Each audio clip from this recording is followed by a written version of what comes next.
Bonjour à tous. Quel que soit le moteur ou la transmission avec lequel vous achetez un Range Rover Evoque d'occasion, la peinture ne vous décevra pas par sa faiblesse. Les éclats n'apparaissent qu'après plusieurs années d'utilisation. Et la carrosserie elle-même, malgré sa légèreté et sa légèreté extérieure, se distingue par une résistance et une rigidité exceptionnelles. En général, si la voiture n'a pas subi d'accident grave suivi d'une restauration bâclée, l'équipage sera toujours protégé de manière fiable en cas de situation imprévue. Certes, il arrive parfois que vous ne puissiez pas entrer dans le salon en raison de serrures de porte défectueuses. Oui, et le système d'entrée sans clé peut faire des siennes. Dans cette situation, le problème peut généralement être résolu par une reprogrammation chez le concessionnaire. Certains spécimens abritent également des grillons.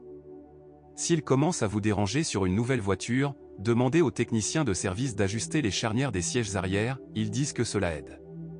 Mais à l'intérieur, vous serez satisfait des matériaux de finition de haute qualité. Certes, la durabilité d'un intérieur en cuir ne convient pas toujours aux propriétaires zélés.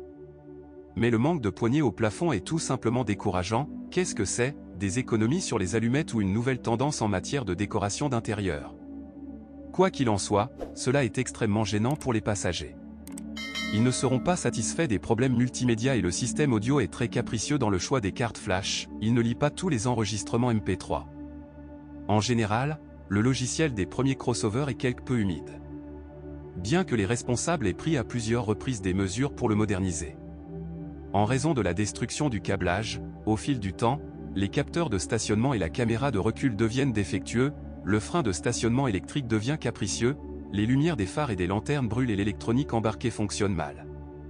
Les moteurs turbocompressés ne sont pas non plus sans défaut, il y en a deux sur les Evoque, un 4 essence et un 4 diesel. Le moteur de 2 litres a été emprunté à Ford avec des problèmes congénitaux, heureusement, ils n'apparaissent pas sur tous les exemplaires. Ici, selon votre chance. Une unité à essence peut trop consommer d'huile moteur, perdre de la compression dans les cylindres, ce qui se produit généralement selon un principe sélectif, par exemple, dans l'un des 4 ou immédiatement dans le deuxième et le quatrième.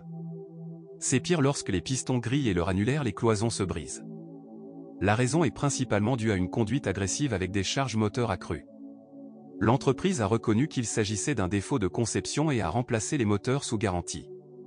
Et depuis 2014 à 2015, le problème est déjà complètement résolu.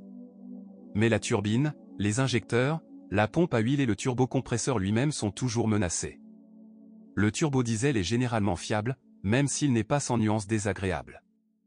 Son tuyau de refroidisseur intermédiaire éclate, lors de fortes gelées, il se raidit, se déforme et se fissure, perdant son étanchéité. Comme le disent les mécaniciens, si le tuyau n'a pas encore éclaté, il éclatera certainement dans un avenir proche.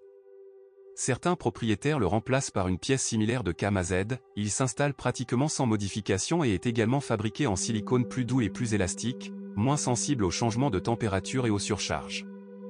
Sur un moteur diesel de 2,2 litres, la vanne de retour des gaz d'échappement, EGR, ainsi que le turbocompresseur avec turbine, peuvent tomber en panne. Par conséquent, le moteur doit être rempli d'huile moteur synthétique de haute qualité et entretenu uniquement dans des stations-service éprouvées. Il existe également. Le remplacement est assez fastidieux et coûteux. De tels défauts sont cependant rares sur la grande majorité des Range Rover Evoque d'occasion. Et l'entreprise apporte constamment des ajustements à la conception pour améliorer la fiabilité globale du crossover. Mais avec les boîtes de vitesse, tout se passe plus ou moins facilement. La transmission mécanique ne pose généralement aucun problème et la transmission automatique à 6 rapports ne pose pas de problème particulier. Bien que des cas isolés de son échec se soient produits.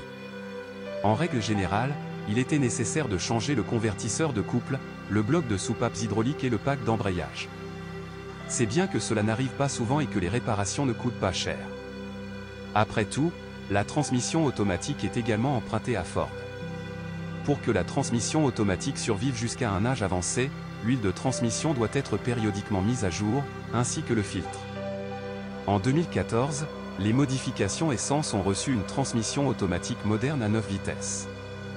L'unité n'a pas encore réussi à accumuler des statistiques détaillées sur les défauts.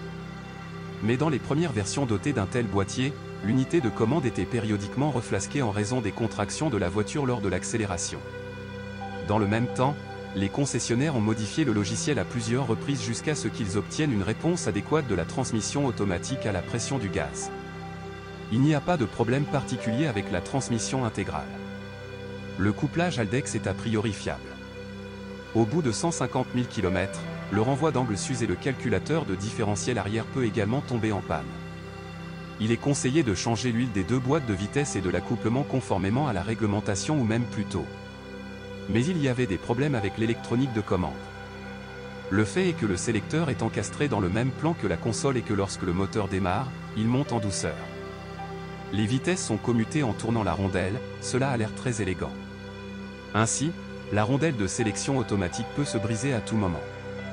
Elle ne veut tout simplement pas sortir de la houe, à peine se levant, elle se laisse immédiatement tomber et se cache. Naturellement, la voiture ne peut pas bouger. Comme beaucoup de problèmes électriques, le problème peut être résolu par un simple redémarrage du moteur. Ce qui n'aide cependant pas toujours, et ensuite le chemin direct vers le revendeur.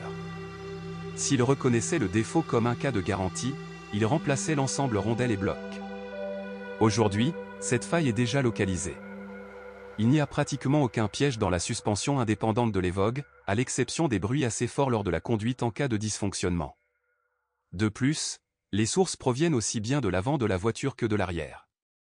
Cela semble être une bagatelle, mais tous les propriétaires d'un crossover haut de gamme ne toléreront pas un tel accompagnement musical. Le problème s'est avéré être un défaut de conception de certains éléments du châssis, dont les élastiques et les blocs silencieux produisaient un bruit inutile pendant le fonctionnement. Sur les versions restylées, ces pièces ont été remplacées par des pièces modernisées. D'où, d'ailleurs, les prix élevés des pièces détachées chez les concessionnaires. Car, par exemple, les leviers ne sont pas seulement en aluminium, mais sont également assemblés avec des rotules et des blocs silencieux. Mais dans une suspension adaptative, le remplacement de la jambe de force avant coûtera 3 fois plus cher. Certes, leur ressource est assez décente, environ 100 000 km. Comme vous pouvez le constater, le Range Rover Evoque réfute l'opinion négative dominante sur la fiabilité des crossovers de cette marque. Bien sûr, la voiture n'est pas sans problème, mais si vous possédez ou aviez un tel modèle, partagez des informations sur ce qu'il casse et comment dans les commentaires.